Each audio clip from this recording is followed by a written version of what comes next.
जय हिंद साथियों, स्वागत है वंस अगेन आपके अपने YouTube platform smart study DS में। आज की इस क्लास में हम लोग प्रैक्टिस सेट नंबर 10 को सॉल्व करवाएंगे। आज की इस सेट में आपके टॉप 50 क्वेश्चन हैं, जैसे कि हम लोग डेली सॉल्व करते हैं विद एक्सप्लेनेशन के साथ। तो आपको इस क्लास को एंड तक देखना है, एक भी क्वेश्चन मिसअप नहीं करना है, क्योंकि कंपटीशन लेवल आप लोग समझ ही सकते हैं कितना हाई लेवल का है। 35 से 37 लाख यहाँ पर फॉर्म फिलअप हुए हैं, उनमें से आपको एक सीट रिकवर करना है। तो हम लोग बेसिक से मॉडरेट लेवल की तैयारी करेंगे और सिलेक्शन के लिए एक सीट खींच कर लाएंगे। तो आप जितने भी मैं आपको क्लासेस प्रोवाइड करवाऊं उन सभी क्लासेस को देखिए, एक सीट आपको रिजर्व करनी है, सब पर नहीं भागना है। तो जो जो क्लासेस में आपको क्वेश्चंस करवाए जाएं, आप लोग एकांत स्थल में बैठ करके उन सभी क्वेश्चंस को तैयार करिए। फिर भी अगर कोई कंफ्यूजन रह जाती है, कोई क्वेश्चन समझ में नहीं आता है, तो आप हमसे कमेंट बॉक्स में पूछ सकते हैं। 24x7 आपके लिए तत्पर रहूंगा। ठीक है, स्टार्ट करते हैं। 2 दिन बाद आपकी बेसिक प्रैक्टिस सेट समाप्त हो जाएंगे। उसके बाद हम लोग रियल पेपर प्रैक्टिस सेट को स्विच करेंगे, जो आपके एग्जाम हॉल में फॉर्मेट से आपके एग्जाम हॉल में क्वेश्चन पूछे जाएंगे। आपके रियल पेपर में सेम उसी फॉर्मेट में आपको क्वेश्चंस करवाएंगे 2 दिन बाद। तो आप लोग इन बेसिक के प्रैक्टिस सेट को मिस मत करिएगा, ये की तैयारी को बूस्टअप करने के लिए करवाए हैं हमने। ठीक है, 2 दिनों बाद हम लोग रियल पेपर को स्विच करेंगे। तो देखते हैं आज के इस प्रैक्टिस सेट में कितने लोग 50 और 50 का यहाँ पर लेकर चलते हैं स्कोर। स्टार्ट करते हैं, विद डिटेल के साथ समझेंगे।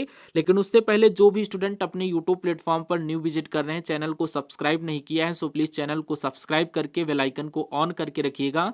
बीच में हम कोई बातचीत नहीं करेंगे, अब सीधे क्वेश्चन और डायरेक्ट आंसर और क्वेश्चन आंसर पर हम लोग स्विच होते हैं। चलिए देखिए, कह रहा निम्नलिखित में से कौन सा बौद्ध ग्रंथ 16 महाजनपदों की सूची प्रदान करता है, नाम बताइए। तो आप सभी को बौद्ध ग्रंथ का नाम याद कर लेना है। अंगुत्तर निकाय ऑप्शन नंबर बी में दिया गया है। जो भी स्टूडेंट अपने माइंड में ऑप्शन नंबर बी को लेकर आए थे, उनका बिल्कुल सही आंसर हो जाता है। अंगुत्तर निकाय बौद्ध साहित्य का एक क्या है, प्रमुख ग्रंथ है। इसी ग्रंथ में 16 महाजनपदों जैसे कि मगध हो गया, कौशल हो गया, वत्स्य हो गया, अवंती आदि की स्पष्ट सूची मिलती है। यह ग्रंथ ऐतिहासिक और राजनीतिक दृष्टि से अत्यंत महत्वपूर्ण है। तो इसलिए आपके माइंड में हमेशा रहना चाहिए कि बौद्ध ग्रंथ जिसमें 16 महाजनपदों की सूची है, तो अंगुत्तर निकाय आपको याद कर लेना, ऐसा अंगुत्तर निकाय में वर्णन किया गया है। अष्ट प्रधान जो 8 मंत्रियों की एक परिषद थी, किसके प्रशासन का हिस्सा थी, नाम बताइए। तो ये आपको याद कर लेना, मराठा प्रशासन, ऑप्शन नंबर सी बिल्कुल सही आंसर हो जाता है। प्रधान मराठा शासन प्रणाली की 8 मंत्रियों की क्या थी, परिषद थी। इसकी स्थापना छत्रपति शिवाजी महाराज जी ने की थी। इसमें पेशवा, अमात्य, सचिव, सुमंत, सेनापति आदि पद सम्मिलित थे। इसलिए ऑप्शन नंबर सी मराठा प्रशासन आपके क्वेश्चन का सही आंसर बन जाता है। 1928 के बारदोली सत्याग्रह का नेतृत्व किसने किया, बताइए। तो बारदोली सत्याग्रह की जब भी बात की जाए, वल्लभ भाई पटेल आपके माइंड में आना चाहिए। ऑप्शन नंबर डी बिल्कुल सही आंसर हो जाता है। बारदोली सत्याग्रह 1928 का नेतृत्व सरदार वल्लभ भाई पटेल ने किया था। इसी आंदोलन के बाद उन्हें सरदार की उपाधि मिली और यह आंदोलन ब्रिटिश सरकार द्वारा बढ़ाए गए भूमि कर के विरोध में हुआ था। इसलिए ऑप्शन नंबर डी वल्लभ भाई पटेल आपके क्वेश्चन का सही आंसर बनता है। नेक्स्ट क्वेश्चन, दिल्ली सल्तनत के किस सुल्तान ने दीवान ए मुस्त खराज राजस्व विभाग की स्थापना की थी, नाम बताइए। यहाँ पर आपको अलाउद्दीन खिलजी को याद कर लेना है। ऑप्शन नंबर बी बिल्कुल सही आंसर बनता है। डिटेल में जानकारी ले लेते हैं। अलाउद्दीन खिलजी ने प्रशासनिक सुधारों के तहत दीवान ए मुस्त खराज की स्थापना की। इस विभाग का मुख्य उद्देश्य था राजस्व की बकाया वसूली और भ्रष्ट अधिकारियों से धन की वसूली करना। यह व्यवस्था कठोर राजस्व नियंत्रण नीति का हिस्सा थी। इसलिए option number B Alauddin Khilji आपके क्वेश्चन का सही आंसर हो जाता है। जब भी पूछा जाए कि किस सुल्तान ने दीन ए मुस्तखराज की स्थापना की, तो तुरंत आपके माइंड में अलाउद्दीन खिलजी का नाम आना चाहिए। पार्टी की स्थापना सैन फ्रांसिस्को में किस वर्ष हुई थी, सन पूछा जा रहा, तो 1913 आपको याद कर लेना है। 1913 में हुई थी, ऑप्शन नंबर बी। पर देख सकते हैं गदर पार्टी की स्थापना 1913 ईस्वी में सैन फ्रांसिस्को यानी अमेरिका में हुई थी। के प्रमुख नेता लाला हृदयाल थे। पार्टी का मुख्य उद्देश्य था भारत को ब्रिटिश शासन से मुक्त कराना और विदेशों में रह रहे भारतीयों को स्वतंत्र आंदोलन में जोड़ना। इसलिए 1913, जब भी आपसे ये पूछा जाए कि गदर पार्टी की स्थापना सैन फ्रांसिस्को में किस वर्ष हुई थी, तो आपके माइंड में 1913 याद होना चाहिए। फोकस करना है राइट आंसर। बाकी जो ये मैं आपको डिटेल से बकवास बताता हूँ, इस पर केवल ध्यान देना है, सुनना है इसको, बाकी इसको रटने की कोई जरूरत नहीं है। आंसर पर आपको फोकस देना है। डिटेल से इसलिए बताता हूँ क्योंकि अगर आपके माइंड में इस क्वेश्चन से रिलेटेड कोई बात हिट कर गई कि हमने ऐसा उस पैराग्राफ में पढ़ा था, तो आप उसमें से 4 ऑप्शन में से किसी एक को छांट सकोगे। यहाँ पर मैंने डिटेल से बताने की कोशिश की है, तो डिटेल्ड आपको सिर्फ एक नजर से देखना है, बाकी फोकस आपको आंसर पर करना है। कह रहा भारत का एकमात्र सक्रिय ज्वालामुखी वैरन द्वीप कहाँ स्थापित है, नाम बताइए। तो ये स्थापित है Andaman Nicobar, option number C याद कर लेना। अब यहाँ पर आप डिटेल में देख सकते हैं, बैरन द्वीप भारत का एकमात्र सक्रिय ज्वालामुखी है। यह अंडमान सागर में स्थित और अंडमान द्वीप समूह का एक हिस्सा है। यह ज्वालामुखी समय समय पर सक्रिय होता रहा है, इसलिए ऑप्शन नंबर सी अंडमान द्वीप समूह आपके क्वेश्चन का सही आंसर बन जाता है। जब भी पूछा जाए एकमात्र ऐसा भारत का सक्रिय ज्वालामुखी बताइए, तो बैरन द्वीप आपके माइंड में हिट करना चाहिए। नेक्स्ट, निम्नलिखित में से कौन सी नदी अरब सागर में गिरती है, नदी का नाम बताना है। तो माही नदी है, ये अरब सागर में गिरती है। डिटेल में देखिए, माही नदी अरब सागर में गिरती है। यह मध्य प्रदेश के विंध्याचल क्षेत्र से निकलकर राजस्थान और गुजरात से होते हुए बहती है, जबकि गोदावरी, कृष्णा और महानदी तीनों नदियां बंगाल की खाड़ी में गिरती हैं। तो माही आपको याद कर लेना है, माही नदी केवल अरब सागर में गिरती, इसलिए ऑप्शन नंबर सी बिल्कुल सही आंसर बनता है। दूध सागर जलप्रपात भारत की किस राज्य में स्थित है, नाम बताइए। तो ये गोवा में स्थित है, गोवा ऑप्शन नंबर सी बिल्कुल सही आंसर बन जाता है। आप लोगों से एक रिक्वेस्ट है, प्लीज आप लोग क्लास की क्वालिटी कंटेंट बताइए। जिस फॉर्मेट में आपको तैयारी करवा रहा हूं, जिस फॉर्मेट में आपको क्वेश्चंस करवा रहा हूं, ये फॉर्मेट आपके लिए सही है या नहीं, इससे क्वेश्चन आपको समझ में आते हैं या नहीं, जरा कमेंट बॉक्स में जरूर बताइएगा। जब आप लोग हमें फीडबैक देते हैं तभी हमें जानकारी मिलती है कि हाँ आपको सभी बातें समझ में आ रही हैं या नहीं। अगर आपको कोई भी प्रॉब्लम हो, आप हमसे कमेंट बॉक्स में बताइए। अगर हमारे में कोई दिक्कत होगी तो मैं सुधार करने की कोशिश करूंगा, आप में कोई दिक्कत होगी तो मैं आपको बताऊंगा। यहाँ पर आपने गोवा को राइट आंसर किया है। दुग्ध जलप्रपात भारत के प्रमुख जलप्रपातों में से केवल एक है। यह गोवा कर्नाटक सीमा के पास में स्थित है, लेकिन प्रशासनिक रूप से गोवा में आता है। यह मांडोवी नदी पर स्थित है और पश्चिमी घाट में स्थित है, इसलिए ऑप्शन नंबर सी गोवा आपकी क्वेश्चन का सही आंसर बनता है। भारत में केसर का सबसे बड़ा उत्पादक राज्य तथा केंद्र शासित प्रदेश कौन सा है, नाम बताइए। तो केसर की जब भी बात की जाए तो ये जम्मू कश्मीर में है, Jammu Kashmir option number D सही आंसर बन जाता है। भारत में केसर का सर्वाधिक उत्पादन जम्मू और कश्मीर में होता है। विशेष रूप से पंपोर क्षेत्र विश्व प्रसिद्ध केसर के लिए जाना जाता है। यहाँ उत्पादित केसर को जीआई टैग भी प्राप्त है, इसलिए आप जम्मू और कश्मीर याद कर लेना है। जीआई टैग प्राप्त है, तो ये क्वेश्चन आपके लिए इंपॉर्टेंट भी है, याद कर लेना। उत्तर प्रदेश भारत में झूमिंग कृषि को क्या कहा जाता है। तो झूमिंग कृषि का मतलब ये होता है कहीं पर स्थायी न रुककर अलग अलग जगह पर कृषि करना, यानी कि स्थानांतरित कृषि, यानी कि एक जगह पर फिक्स ना होकर के अलग अलग जगह पर कृषि करने को हम लोग झूमिंग कहते हैं। यहाँ पर डिटेल में समझ सकते हैं, झूमिंग कृषि को स्थानांतरित कृषि कहा जाता है। इसमें जंगल की भूमि को साफ कर कुछ वर्षों तक खेती की जाती है, फिर भूमि को छोड़ दिया जाता है। यह पद्धति मुख्यतः उत्तर पूर्वी भारत के राज्यों में प्रचलित है, इसलिए उसको नाम दे दिया गया स्थानांतरित कृषि। क्या नाम दिया गया, स्थानांतरित कृषि। क्वेश्चन में पूछा जरा किस शिलालेख में अशोक ने कलिंग युद्ध के हताहतों का उल्लेख किया है और युद्ध त्याग की घोषणा की है, उसका नाम बताना है। तो यहाँ पर आपको याद कर लेना है, ऑप्शन नंबर सी आपका बिल्कुल सही आंसर हो जाता है। शिला राजा देश 13वां आपका बिल्कुल करेक्ट आंसर बनता है। बाकी की आपको कंफ्यूज करने के लिए ऑप्शन मेंशन किए गए हैं। यहाँ पर डिटेल में समझ सकते हैं, 13वां शिला राजा देश अशोक का सबसे महत्वपूर्ण शिलालेख माना जाता है। इसमें कलिंग युद्ध में हुई भारी जनहानि का स्पष्ट उल्लेख है। इसी शिलालेख में अशोक ने धम्म विजय की नीति को अपनाने और युद्ध त्याग करने की घोषणा की थी। इंपॉर्टेंट है, याद कर लेना, एग्जाम में आने की 100% संभावना है। क्वेश्चन, प्रसिद्ध विट्ठल स्वामी मंदिर का निर्माण विजयनगर के किस शासक ने करवाया था, नाम बताना है। तो ये करवाया गया था कृष्णदेव राय के द्वारा, ऑप्शन नंबर सी बिल्कुल सही आंसर बन जाता है। विट्ठल स्वामी मंदिर हम्पी विजयनगर का एक प्रसिद्ध मंदिर है। इसका प्रमुख निर्माण कार्य कृष्णदेव राय तुलु वंश के शासन काल में हुआ। यह मंदिर अपनी संगीत स्तंभों स्टोन रथ के लिए विश्व प्रसिद्ध है, इसलिए ऑप्शन नंबर सी कृष्णदेव राय आपकी क्वेश्चन का करेक्ट आंसर बनता है। जब भी क्वेश्चन पूछ लिया जाए विट्ठल स्वामी मंदिर का निर्माण विजयनगर के किस शासक ने करवाया, तो कृष्णदेव राय आपके माइंड में हिट करना चाहिए। नेक्स्ट, 1857 के विद्रोह के दौरान फैजाबाद से नेतृत्व किसने किया, नाम बताइए।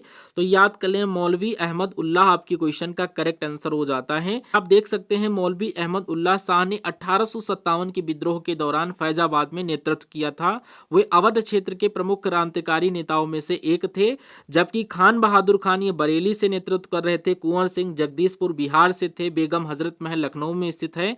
नंबर बी मौलवी अहमद उल्लाह आपकी क्वेश्चन का करेक्ट आंसर बन जाता है। नेक्स्ट कह रहा है गुलामगिरी पुस्तक के लेखक कौन थे, नाम बताइए। तो गुलामगिरी पुस्तक की जब भी बात की जाए तो आपको ज्योतिबा फुले को याद कर लेना है। Jyotiba Phule option number B में मेंशन किया गया है। गुलामगिरी 1873 के लेखक महात्मा ज्योतिबा फुले थे। यह पुस्तक सामाजिक समानता, जाति प्रथा के विरोध और शोषण के खिलाफ विचार प्रस्तुत करती है। पुस्तक ब्राह्मणवाद और सामाजिक अन्याय की तीखी आलोचना के लिए प्रसिद्ध है, इसलिए option number B Jyotiba Phule आपकी क्वेश्चन का सही आंसर बन जाता है। देखिए भारत की मुख्य भूमि का सबसे दक्षिणी बिंदु कौन सा है, नाम बताइए। तो याद कर लेना 8 डिग्री 4 उत्तरी अक्षांश आपकी क्वेश्चन का करेक्ट आंसर बन जाता है।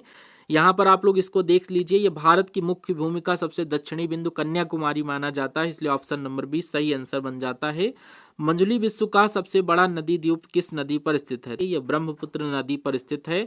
ऑप्शन नंबर डी आपके क्वेश्चन का करेक्ट आंसर हो जाता है। यही आंसर आपका ऑप्शन नंबर बी ब्रह्मपुत्र हो जाता है। मंजुली विश्व का सबसे बड़ा नदी द्वीप है, यह असम राज्य में ब्रह्मपुत्र नदी पर स्थित है। मंजुली असम की वैष्णव संस्कृति और सत्य परंपरा के लिए भी प्रसिद्ध है, इसलिए आपको याद कर लेना है। और ये क्लास आपको कैसी लगी और आप लोग इस क्लास को कहाँ से देख रहे हैं, प्लीज आप लोग अपना नाम और डिस्ट्रिक्ट जरूर मेंशन करिएगा। 2 शब्द आपको क्लास के फीडबैक के रूप में देना है। और आप लोग इस सीरीज को कब से फॉलो करते आ रहे हैं ये भी जरूर मैसेज में बताइएगा कमेंट बॉक्स में। क्वेश्चन में पूछा जा रहा शिव समुद्रम जलप्रपात किस नदी द्वारा बनाया गया, तो याद कर लेना ये कावेरी नदी के द्वारा बनाया गया जलप्रपात है। यहाँ पर देख सकते हैं शिव समुद्रम जलप्रपात कावेरी नदी पर स्थित है। यह कर्नाटक राज्य में स्थित एक प्रसिद्ध जलप्रपात है। यह भारत के प्रमुख जलप्रपातों में से एक और विद्युत उत्पादन के लिए इसे जाना जाता है, इसलिए ऑप्शन नंबर सी कावेरी आपकी क्वेश्चन का सही आंसर बन जाता है। नेक्स्ट क्वेश्चन पीर पंजाल श्रेणी किस हिमालय का हिस्सा है, नाम बताइए। आप लोग यहाँ पर करेक्ट आंसर लघु हिमालय को करिएगा। पीर पंजाल लघु हिमालय का एक हिस्सा है। देखिए डिटेल में कि पीर पंजाल श्रेणी लघु हिमालय यानी हिमाचल हिमालय का एक हिस्सा है। यह श्रेणी जम्मू कश्मीर और हिमाचल प्रदेश में फैली हुई है। यह महान हिमालय के दक्षिण में स्थित है, इसलिए लघु हिमालय आपको याद कर लेना। लघु हिमालय पीर पंजाल श्रेणी का एक हिस्सा है, इसलिए ऑप्शन नंबर बी बिल्कुल सही आंसर बनता है। निम्नलिखित में से कौन सी मिट्टी भारत में सबसे बड़े क्षेत्र में फैली हुई है, मिट्टी का नाम जलोढ़ मिट्टी याद कर लेना, ऑप्शन नंबर बी में दिया गया है। जलोढ़ मिट्टी भारत में सबसे अधिक क्षेत्र में पाई जाती है। यह मुख्यतः उत्तरी मैदानों सिंधु गंगा ब्रह्मपुत्र मैदान में फैली है। यह मिट्टी कृषि के लिए अत्यंत उपजाऊ मानी जाती है, इसलिए ऑप्शन नंबर बी जलोढ़ मिट्टी आपकी क्वेश्चन का सही आंसर बन जाता है।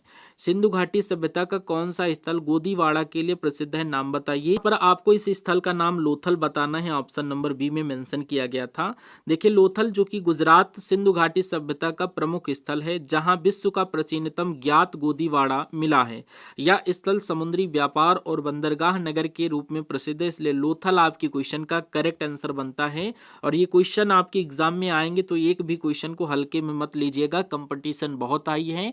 तो हर एक क्वेश्चन जो भी मैं आपके लिए लेकर आऊं उन सभी क्वेश्चन को दिल और दिमाग दोनों के साथ आपको याद कर लेना है, ठीक है। सत्यमेव जयते शब्द किस उपनिषद से लिया गया है, वेरी मोस्ट इंपॉर्टेंट क्वेश्चन है। तो इसका नाम आप लोग मुंडकोपनिषद याद कर लेना, ऑप्शन नंबर बी में मेंशन किया गया है। आप सर आपका ऑप्शन नंबर बी मुंडकोपनिषद हो जाता है। सत्यमेव जयते का अर्थ है सत्य की ही विजय होती है। यह वाक्य मुंडकोपनिषद 3.1.6 से लिया गया है। ये वाक्य भारत के राष्ट्रीय चिन्ह के नीचे अंकित है, इसलिए आपको याद कर लेना सत्यमेव जयते मुंडकोपनिषद से लिया गया है, ऑप्शन नंबर बी सही आंसर बन जाता। अलकनंदा और मंदाकिनी नदियों का संगम कहाँ है, नाम बताइए। तो ये आपको रुद्रप्रयाग याद कर लेना है। रुद्रप्रयाग में अलकनंदा और मंदाकिनी नदियों का संगम पाया जाता है। आप लोग यहाँ पर देख सकते हैं right answer option number B Rudraprayag हो जाता है। अलकनंदा और मंदाकिनी नदियों का संगम रुद्रप्रयाग उत्तराखंड में होता है। रुद्रप्रयाग उत्तराखंड के 5 प्रयागों में से एक है। यह स्थान भगवान शिव से संबंधित माना जाता है, इसलिए ऑप्शन नंबर बी आपके क्वेश्चन का सही आंसर बन जाता है। नेक्स्ट दक्षिण भारत की सबसे ऊंची चोटी का नाम बताइए। तो आपको याद कर लेना है अनाईमुड़ी, ये दक्षिण भारत की सबसे ऊंची चोटी है।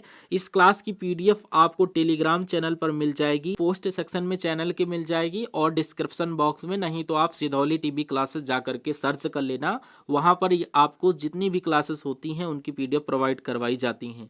तो आपने राइट आंसर अनाईमुड़ी के साथ किया है। अनाईमुड़ी दक्षिण भारत की सबसे ऊंची चोटी है। यह पश्चिमी घाट में केरल राज्य में स्थित है। इसकी ऊंचाई लगभग 2695 मीटर है, इसलिए ऑप्शन नंबर बी बिल्कुल सही आंसर बनता है। क्वेश्चन, भारतीय मानक समय रेखा IST किस शहर से होकर गुजरती है, नाम बताइए।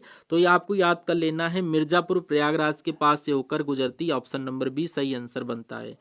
ऑप्शन नंबर बी में दिया गया मिर्जापुर प्रयागराज, ये भारतीय मानक समय रेखा 80.30 पूर्वी देशांतर मिर्जापुर के पास से होकर गुजरती है। यह स्थान उत्तर प्रदेश में स्थित है। इसी रेखा के आधार पर पूरे भारत में IST निर्धारित किया जाता है, इसलिए ऑप्शन नंबर बी बिल्कुल सही आंसर आपका बन जाता है। नेक्स्ट देखिए, कह रहा अष्ट दिग्गज किस राजा के दरबार में सुशोभित थे, नाम बताइए। तो अष्ट दिग्गज की जब भी बात की जाए, आपने सुना भी होगा, कृष्णदेव राय राजा के दरबार में सुशोभित थे। यहाँ पर डिटेल में देख सकते हैं, अष्ट दिग्गज विजयनगर साम्राज्य के शासक कृष्णदेव राय के दरबार के विद्वान थे।